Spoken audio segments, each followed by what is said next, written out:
Varicose veins की बीमारी इलाज के बाद दोबारा हो जाती है? तो ये बड़ा कॉमन सवाल है कि क्या वेरिकोज वेन्स वापस आ जाते हैं ट्रीटमेंट के बाद।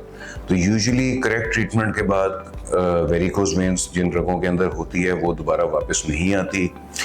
लेकिन अलबत्ता ये ज़रूर मुमकिन है कि बहुत सारी वेन्स जो कि at the time of treatment normal है, उनके अंदर कोई बीमारी उस टाइम पे नहीं है, उनके अंदर वक्त के साथ साथ कुछ बीमारी आ जाए।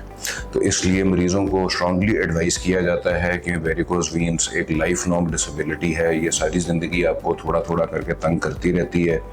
इसके ऊपर एक बहुत क्लोज वॉच रखनी चाहिए, करीबी नज़र रखनी चाहिए, और जब भी कोई प्रॉब्लम का शक हो तो इमीडिएटली डॉक्टर के पास अपने जाएं, अपने वैस्कुलर सर्जन को कंसल्ट करें और उसका इमीडिएटली ट्रीटमेंट करवा लें, जो कि क्विकली हो जाएगा। एज अपोज टू अगर आप वेट करेंगे तो बीमारी बहुत ज़्यादा फैल जाएगी, बढ़ जाएगी और एक बहुत लंबा ट्रीटमेंट आपको करवाना पड़ेगा। Visit our YouTube channel for more informative videos.